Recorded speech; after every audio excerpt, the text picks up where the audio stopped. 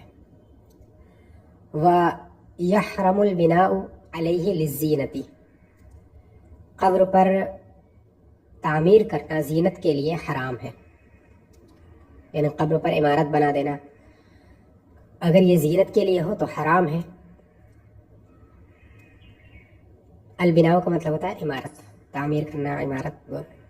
وَيَكْرَهُ لِلْإِحْكَامِ، احکام کا مطلب ہوتا ہے مضبوطی، مضبوط کرنا، اور مضبوطی کے لیے مکروہ ہے. یعنی قبر پر عمارت بنانا، اس کی تعمیر کرنا اگر زینت کے لیے ہو تو حرام ہے، اور اگر احکام یعنی مضبوطی کے لیے ہو تو یہ مکروہ ہے بعد دفن کے بعد. اور لیکن علماء کرام اور سادات کی قبروں پر تعمیر کرنے اور ان کو مضبوط بنانے کی اجازت دی ہے. ولا بأس بالکتابۃ علیہ لئلا یذهب الاثر، لا بأس، حرج نہیں ہے. بأس کا معنی حرج، اور کتابت کا مطلب ہوتا ہے لکھنا. ذهب یذهب کا مطلب ہوتا ہے جانا. اثر کا مطلب ہوتا ہے نشانی، علامت.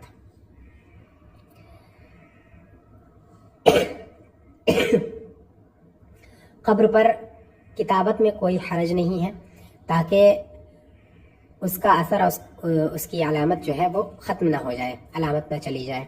مطلب یہ ہے کہ قبر یاد رہے یا یہ پہچان رہے کہ یہ کس کی قبر ہے، اس کے لیے اس پر کتبہ لگانا یہ جائز ہے. یعنی لکھ کر کے اس پر میت کا نام وغیرہ جو لکھتے ہیں اس طرح کرنا یہ جائز ہے. لا بأس بالکتابۃ علیہ، قبر پر کتابت میں کوئی حرج نہیں ہے.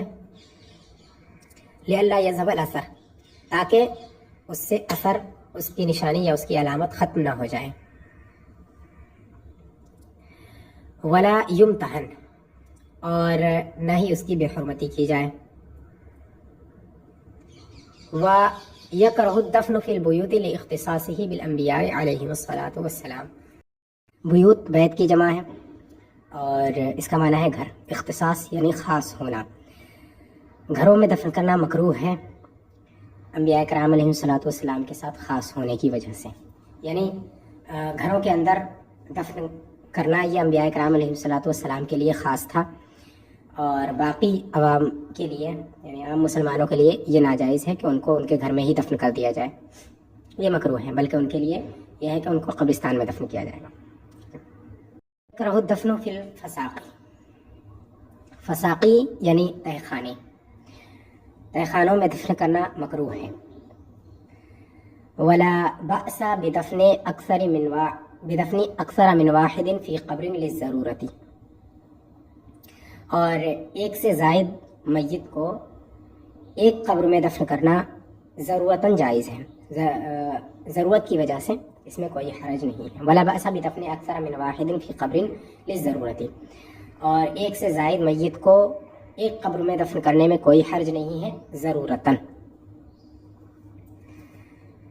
یعنی اگر ضرورت پیش آئے تو ایسی صورت میں ایک سے زائد مردوں کو ایک قبر میں دفن کر سکتے ہیں، ورنہ یہ مکروہ ہے. جیسے کہ اگر کبھی ایسا ہوا کہ ایک ساتھ بہت سارے لوگوں کا انتقال ہو گیا ایک ساتھ ایک وقت میں، اور ہر ایک کے لیے الگ قبر کا انتظام کرنا یہ اس وقت ممکن نہ ہو اور بہت حرج ہو اس میں، تو ایسی صورت میں ضرورت کے پیش نظر ایک قبر میں ہی بہت سارے میتوں کو دفن کر سکتے ہیں، ایک سے زائد کو۔ وَيُحْجَزُ بَيْنَ كُلِّ اثْنَيْنِ بِالتُّرَابِ، لیکن اگر ایک قبر میں ایک سے زائد لوگوں کو دفن کیا جائے ضرورتاً ہی، تب بھی ہر دو میت کے درمیان میں مٹی سے پردہ کر دیا جائے، مٹی یا کسی اور چیز سے پردہ کر دیا جائے۔ یحجزو یعنی ان کے درمیان میں آڑ کر دی جائے، ٹھیک ہے، اور تراب کا معنی مٹی ہوتا ہے۔ تو ایک قبر میں اگر ایک سے زائد مردوں کو دفن کیا جائے تو اس کے اندر دو میتوں کے درمیان میں، ہر دو میت کے درمیان میں کسی چیز سے آڑ کر دی جائے۔ وَمَن مَاتَ فِي سَفِينَةٍ وَكَانَ الْبَرُّ بَعِيدًا وَخِيفَ الضَّرَرُ غُسِلَ وَكُفِنَ وَصُلِّيَ عَلَيْهِ وَأُلْقِيَ فِي الْبَحْرِ۔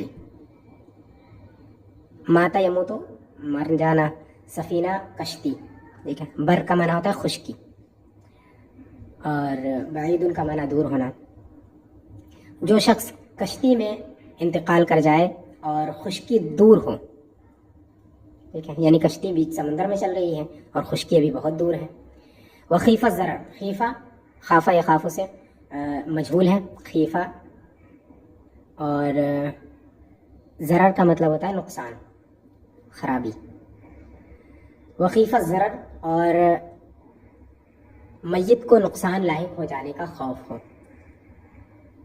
غسلہ و کفینہ یا کفینہ، اس کو غسل دیا جائے وہیں، یعنی کشتی میں ہی اسے غسل دیا جائے، پھر وکفینہ، اور اس کی تکفین کی جائے یعنی کفن پہنایا جائے وہیں پر، وصلی علیہ، اور اس کی نماز جنازہ وہیں پڑھی جائے، والقیہ فی البحر، القیہ یعنی ڈال دیا جائے، فی البحر سمندر میں، اور اسے سمندر میں ڈال دیا جائے۔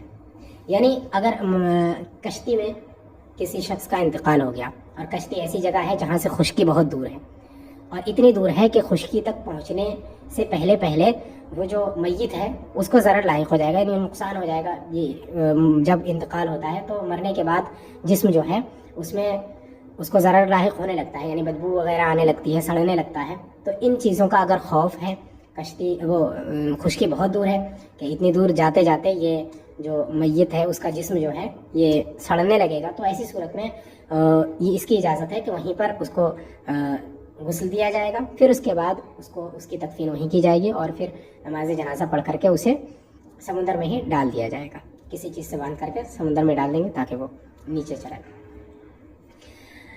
وَيَسْتَحِبُّ الدَّفْنُ فِي مَحَلٍّ مَاتَ بِهِ أَوْ قُتِلَ، اور مستحب ہے دفن کرنا اسی جگہ جہاں پر موت واقع ہوئی یا جہاں پر قتل کیا گیا۔ محل کا مطلب ہوتا ہے جگہ، اور قتلہ یہ مجہول ہے، قتل کیا جانا، قتل کیا گیا، یعنی انسان کی موت جہاں پر واقع ہوئی ہے مستحب یہ ہے کہ وہیں پر اس کو دفن کیا جائے، ٹھیک ہے۔ اس کا مطلب وہ نہیں کہ جس مکان میں اس کی موت ہوئی ہے وہیں پر، بلکہ جس جگہ، جس شہر، جس گاؤں میں اس کا انتقال ہوا ہے وہیں پر اسے دفن کرنا مستحب ہے۔ فَإِن نُقِلَ قبل الدفن قدر میل او میلین لا بأس به، نقل ينقل منتقل کیا جانا، اور قبل کا معنی پہلے ہے، قدر کا مطلب مقدار، میل کو بولتے ہیں یہ ایک پیمانہ ہے مسافت ناپنے کا۔ اگر دفن سے پہلے اس کو منتقل کیا گیا، یعنی میت کو اگر دفن کرنے سے پہلے اس جگہ سے منتقل کیا گیا جہاں موت واقع ہوئی، 1 میل یا 2 میل کے برابر، 1 میل یا 2 میل کی مقدار پر ہی اس کو منتقل کیا گیا دفن کرنے سے پہلے، موت واقع ہونے کے بعد، تو لا بأس به، اس میں کوئی حرج نہیں ہے۔ یعنی اگر موت کسی جگہ واقع ہوئی اور وہاں سے اسے منتقل کرنا ہے دوسری جگہ، تو 1 میل یا 2 میل اگر ہے تو اتنے میں کوئی حرج نہیں ہے، اتنی دور منتقل کر سکتے ہیں، اس میں کوئی حرج نہیں ہے۔ وَكُرِهَ نَقْلُهُ لِأَكْثَرَ مِنْهُ، اور اس سے زائد دوری پر منتقل کرنا، اس سے زائد مسافت پر منتقل کرنا یہ مکروہ ہے. ولا يجوز نقله بعد دفنه بالاجماع، اور دفن کرنے کے بعد اس کو منتقل کرنا بالاجماع بالاتفاق جائز نہیں ہے. یعنی اگر میت کو ایک مرتبہ دفن کر دیا گیا تو اب بغیر حاجت شدیدہ کے اس کو دفن کرنے کے بعد قبر سے نہیں نکالا جائے گا. ٹھیک ہے، وہی یعنی لا يجوز نقله بعد دفنه بالاجماع، یعنی علماء کرام فقہائے اعظام کا اس پر اتفاق ہے کہ اگر دفن کرنے کے بعد میت کو منتقل کرنا جائز نہیں ہے. الا ان تكون الارض مغصوبة، ارض کا معنی زمین ہے، اور مغصوب کا مطلب غصب کا یہ مفعول ہے. اس کا مطلب یہ ہوتا ہے کہ کسی کی چیز جو ہے وہ غصب کر لینا، لے لینا، کسی کی چیز بغیر اس کی اجازت کے لے لینا یا بغیر اس کی اجازت کے اپنے استعمال میں لانا جبکہ وہ اس سے راضی نہ ہو، تو اس کو مغصوب کہتے ہیں. یہ اس کو غصب کر لینا کہتے ہیں، اور اس کا جو مفعول ہے وہی ہے مغصوب، اسی کی مؤنث ہے مغصوبۃ، ارض کی وجہ سے. الا ان تكون الارض مغصوبۃ، مگر یہ کہ زمین غصب کی ہوئی ہو، او اخذت بالشفعۃ، یا پھر شفعہ میں لی گئی ہو. اخذت، اخذ یاخذ، اسی سے مجہول ہے، اس کا معنی ہوتا ہے لیا جانا، لینا، معروف ہے، اسی سے مجہول ہے. شفعہ کہتے ہیں اس حق کو جو پڑوسی یا شریک کو حاصل ہوتا ہے کسی جائیداد غیر منقولہ کو بیچنے کے بعد. مطلب یہ ہے کہ اگر کسی شخص نے اپنا گھر بیچا اور اس کا پڑوسی، اس کے بغل میں اس کا پڑوسی رہتا ہے، اور تو اس کے اوپر یہ ہے اس بیچنے والے کو کہ پہلے اپنے پڑوسی سے پوچھے کہ وہ اس گھر کو خریدے گا یا نہیں خریدے گا. اگر وہ اجازت دے دیتا ہے کہ میں نہیں خریدوں گا، بیچ دوں، تو ایسی صورت میں تو کوئی وہ نہیں ہے. لیکن اگر اس نے بغیر اس سے پوچھے بیچ دیا، ٹھیک ہے، تو اب جس سے اس نے بیچا ہے اور جتنے پر بیچا ہے اتنی ہی قیمت پر اس کے پڑوسی کو یہ حق ہے کہ وہ اس جائیداد کو خرید لے، اور اس کے کہ وہ دوسرے کو بیچ چکا ہے. تو جو پڑوسی یا پھر شریک کو جو حق حاصل ہوتا ہے کہ جتنی قیمت پر جائیداد غیر منقولہ کی بیع ہوئی ہے اتنی ہی قیمت پر وہ اس زمین کو خرید لے، یہ جو حق حاصل ہوتا ہے اس کو حق شفعہ بولتے ہیں. صورت مسئلہ یہ ہے کہ اگر کسی شخص نے کسی ایسی زمین میں اس کو دفن کر دیا جو زمین اس کی نہیں تھی، ٹھیک ہے، کسی کو دفن کر دیا گیا ایسی زمین میں جو زمین اس کی نہیں تھی، ٹھیک ہے، اور غصب کی ہوئی زمین تھی، یعنی بغیر مالک کی اجازت کے اور اس کی رضامندی کے خلاف کسی کو زمین میں دفن کر دیا گیا.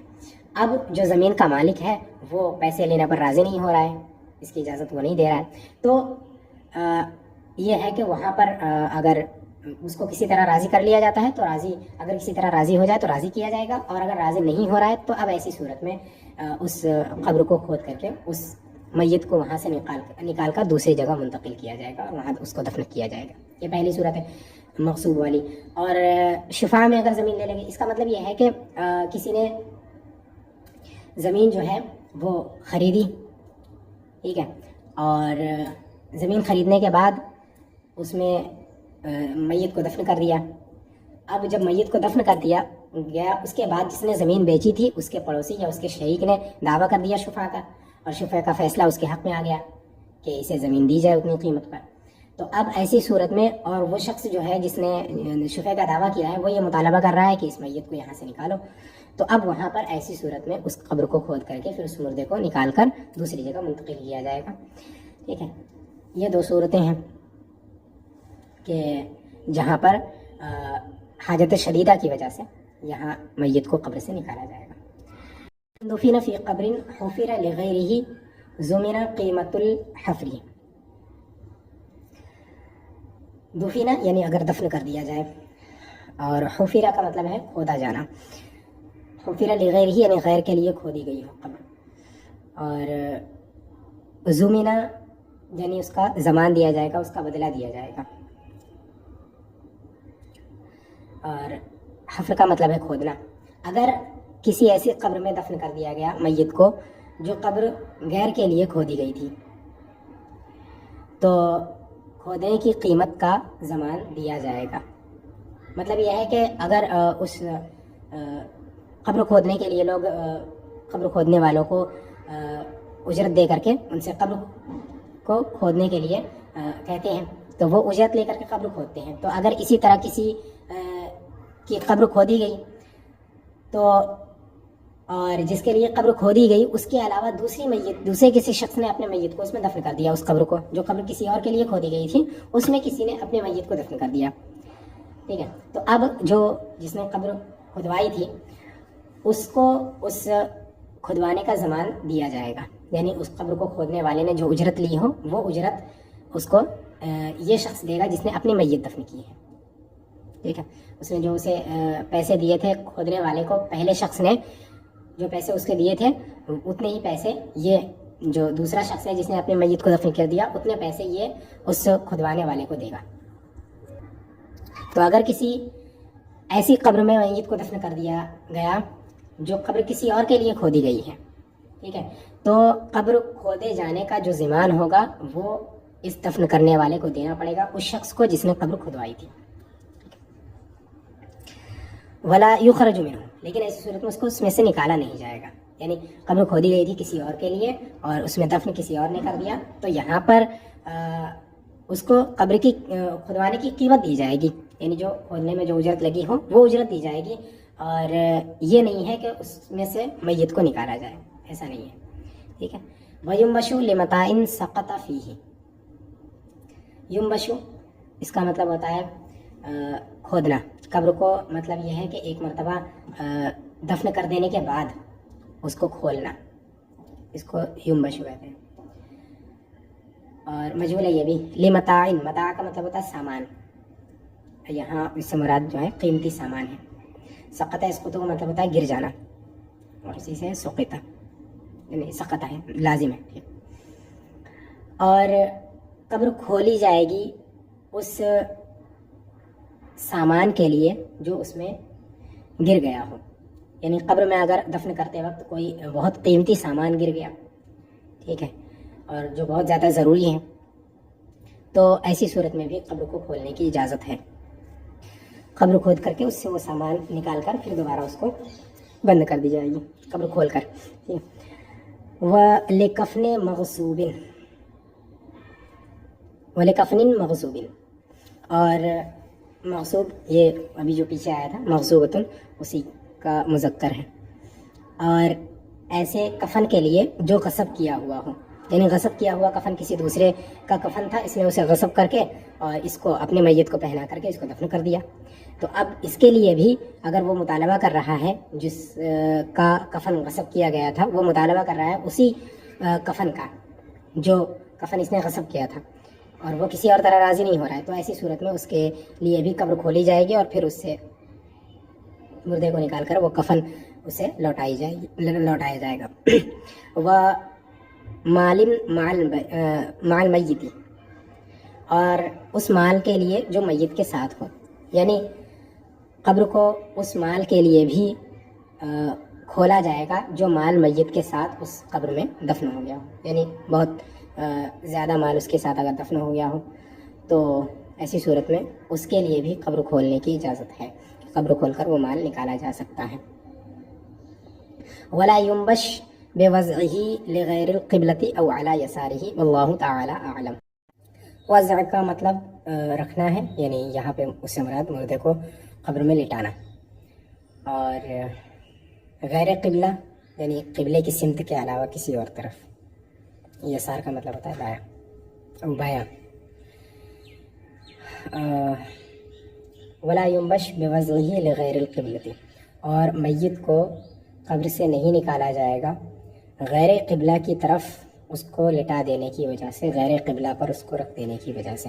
یعنی جب اس کو دفن کرتے وقت قبر میں لٹایا تو غلطی سے یا نادانی میں اس کا رخ جو ہے قبلے کی طرف نہیں کیا, تو ایسی صورت میں جب قبر میں مٹی ڈال دی گئی, اب معلوم چلا کہ اس کو اس طرح لٹانا چاہیے تھا, یا پھر اب یاد آیا کہ اس کو اس طرح لٹانا چاہیے تھا, تو ایسی صورت میں اب ایسا نہیں ہے کہ دوبارہ قبر سے مٹی ہٹا کر کے پھر اس کو دوبارہ میت کو نکال کر اس کو پھر قبلے کی طرف متوجہ کر کے پھر دوبارہ مٹی ڈالی جائے گی, ایسا نہیں ہے. بلکہ ایک مرتبہ اگر مٹی ڈل گئی تو پھر اب دوبارہ قبر نہیں کھولی جائے گی.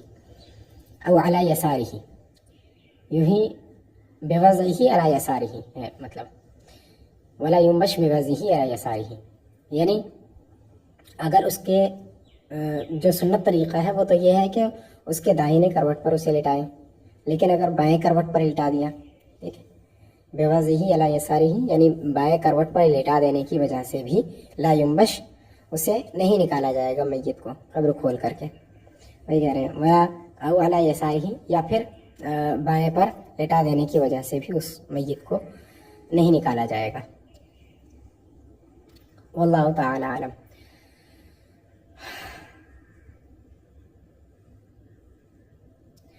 فصل فی زیارت القبور، یہ فصل ہے زیارت قبور کے بیان میں،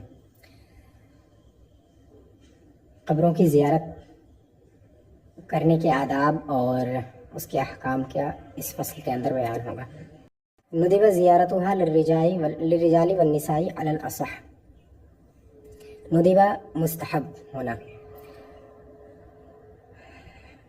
زیارتها یعنی ضمیر جو ہے قبور کی طرف لوٹے گی، قبروں کی زیارت، رجال رجل کی جمع ہے، مرد، نساء عورتیں، اصح قول کے مطابق قبروں کی زیارت کرنا مردوں اور عورتوں کے لیے مستحب ہے، مردوں اور عورتوں دونوں کے لیے مستحب ہے، یعنی یہ صاحب کتاب کہہ رہے ہیں کہ قبروں کی زیارت کرنا جو اصح قول ہے، زیادہ صحیح قول جو ہے اس کے مطابق مردوں اور عورتوں دونوں کے لیے مستحب ہے کہ وہ قبروں کی زیارت کریں، لیکن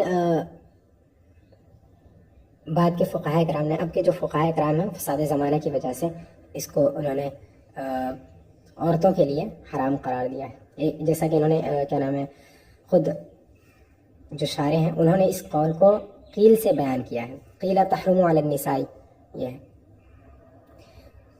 کہ ایک قول یہ بھی ہے کہ حرام ہے، اور اب اسی قول کو ترجیح دیا گیا ہے، اور اس کی وجہ یہ ہے کہ عورتوں کے لیے جماعت میں حاضر ہونا بھی جائز نہیں ہے، مطلقاً چاہے وہ بوڑھی عورت ہی کیوں نہ ہو، اب کا جو فتویٰ ہے وہ یہی ہے فساد زمانے کی وجہ سے، لہٰذا قبروں کی زیارت کرنے کے لیے اس میں بھی اس کا یہی حکم ہوگا۔ تو یہ کہہ رہے ہیں ندب زیارتها للرجال والنساء علی الاصح، قبروں کی زیارت کرنا مردوں اور عورتوں کے لیے اصح قول کے مطابق مستحب ہے۔ ويستحب قراءة ياسين لما ورد أنه من دخل المقابر فقرأ ياسين خفف الله عنهم يومئذ وكان له بعدد ما فيها حسنات، اور سورہ یاسین شریف پڑھنا مستحب ہے اس حدیث کی وجہ سے جو آئی ہے کہ جو شخص قبرستان میں داخل ہوا اور اس نے سورہ یاسین کی تلاوت کی، اللہ تبارک و تعالی اس دن قبر والوں سے عذاب کو ہلکا کر دے گا، اور پڑھنے والے کے لیے اتنی نیکیاں ہوں گی جتنے اس قبر کے اندر مردے دفن ہیں۔ وردہ وارد ہونا، آنا، لما وردہ یہاں ورود سے مراد جو ہے ورود حدیث ہے، یعنی حدیث شریف آئی ہے اس سلسلے میں کہ اللہ کے رسول صلی اللہ تعالیٰ علیہ وسلم نے ارشاد فرمایا ہے کہ جو شخص قبرستان داخل ہو کر کے سورہ یاسین شریف پڑھتا ہے تو جس دن وہ ایسا کرتا ہے اس دن اس قبر والوں سے عذاب کو ہلکا کر دیا جاتا ہے، اور جو پڑھنے والا ہے، قرأت کرنے والا، اس کے لیے اتنی ہی نیکیاں لکھ دی جاتی ہیں جتنے اس قبرستان کے اندر مردے دفن کیے گئے ہوتے ہیں۔ مقابر مقبرہ کی جمع ہے، یعنی قبرستان قبرگاہ، دخل يدخل مطلب ہوتا ہے داخل ہونا، خففا یخففو کا مطلب ہوتا ہے تخفیف کرنا، ہلکا کرنا، آسان کرنا، ایسا مطلب۔ یوم ایذن مطلب اس دن، کسی خاص دن کی طرف منسوخ کرتے ہیں، یوم ایذن کہتے ہیں۔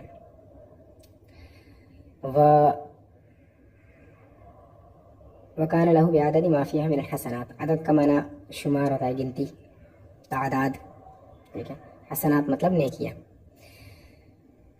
تو مستحب ہے سورہ یاسین شریف کا پڑھنا قبرستان کے اندر، اس حدیث کی وجہ سے جو آئی ہے کہ جو شخص قبرستان یا قبرگاہ میں داخل ہوا اور اس میں سورہ یاسین شریف کی تلاوت کی تو اللہ تبارک و تعالی اس دن ان قبروں والوں سے عذاب کو ہلکا کر دے گا اور اس پڑھنے والے کے لیے اتنی نیکیاں لکھ دے گا یا اس کے نامہ اعمال میں اتنی نیکیاں لکھ دے گا جتنے اس قبرستان کے اندر مردے دفن ہیں. لا یکرہ الجلوس للقراءۃ علی القبر فی المختار. قبر پر قرأت کرنے کے لیے بیٹھنا مکروہ نہیں ہے مختار مذہب کے مطابق. قبر پر بیٹھنا یعنی قبر کے پاس بیٹھنا، یعنی قبرستان جا کر کے اگر قرأت کرنی ہے تو چونکہ سورہ یاسین شریف پڑھنے میں وقت لگے گا اس کے لیے، اور باقی کسی بھی طرح کی قرأت اگر کرنی ہے تو وہاں پر بیٹھنے میں کوئی حرج نہیں ہے. قبرستان کے سامنے، قبر کے سامنے، اور قبر کے اوپر نہیں، ایسا نہیں. قبر کے پاس بیٹھنا یہ مکروہ نہیں ہے قرأت کرنے کے لیے مختار مذہب کے مطابق. وَكُرِهَ الْقُعُودُ عَلَى الْقُبُورِ لِغَيْرِ قِرَاءَةٍ. اور قبروں پر بیٹھنا قرأت کے علاوہ کے لیے، یعنی قرأت کے علاوہ کسی اور چیز کے لیے مکروہ ہے. یعنی قرأت نہیں کرنا ہے پھر بھی بیٹھنا وہاں پر، یہ مکروہ ہے. جلوس کا معنی ہوتا ہے بیٹھنا، ٹھیک ہے، اور قعود کا مطلب بھی بیٹھنا ہوتا ہے. جلوس اور قعود دونوں کا مطلب بیٹھنا ہوتا ہے. غیر قرأت یعنی قرأت نہ کرنی ہو، تو قرأت نہ کرنی ہو پھر بھی وہاں پر بیٹھنا یہ مکروہ ہے. یہ خالی بیٹھ جانا جا کے قبر کے پاس، یہ. وَوَطْءُهَا، وط کا مطلب ہوتا ہے روندنا، اور قبر کو روندنا بھی مکروہ ہے. وَكُرِهَ وَطْءُهَا، اصلی بات یہ. وَالنَّوْمُ، اور قبر کے پاس سونا یہ بھی مکروہ ہے. نوم کا مطلب نیند، سونا. وَقَضَاءُ الْحَاجَةِ عَلَيْهَا، قبر کے اوپر قضاء حاجت کرنا یہ بھی مکروہ ہے، قبرستان کے اندر کرنا یہ بھی. وَقَلْعُ الْحَشِيشِ وَالشَّجَرِ مِنَ الْمَقْبَرَةِ، اور تر گھاس یا درخت کو اس سے مقبرے سے، گھاس کو یا درخت کو مقبرے سے یعنی قبرستان سے اکھاڑنا. قلع کا مطلب ہوتا ہے اکھاڑنا، اسے اکھاڑنا بھی مکروہ ہے. یہ سب اگر تر ہو تب ہے. وَلَا بَأْسَ بِقَلْعِ الْيَابِسِ مِنْهُمَا، اور سوکھی ہوئی ان دونوں میں سے سوکھی ہوئی گھاس یا سوکھے ہوئے درخت کو اکھاڑنا قبرستان سے یہ مکروہ نہیں ہے. ٹھیک ہے. اگر وَقَلْعُ الْحَشِيشِ وَالشَّجَرِ مِنَ الْمَقْبَرَةِ، یعنی وَكُرِهَ قَلْعُ الْحَشِيشِ وَالشَّجَرِ مِنَ الْمَقْبَرَةِ، کہ مکروہ ہے گھاس یا درخت کو قبرستان سے اکھاڑنا. قبرستان میں جو گھاس یا درخت لگے ہوئے ہیں ان کو اکھاڑنا مکروہ ہے، پودے بھی چھوٹے ہیں ان کو بھی، ٹھیک ہے. لیکن یہ کب ہے؟ جب وہ تر و تازہ ہوں. وَلَا بَأْسَ بِقَلْعِ الْيَابِسِ مِنْهُمَا، اگر سوکھ گئے ہوں تو کہہ رہے ہیں وَلَا بَأْسَ بِقَلْعِ الْيَابِسِ مِنْهُمَا، درخت یا گھاس جو سوکھ گئی ہو ان کو اکھاڑنے میں کوئی حرج نہیں ہے.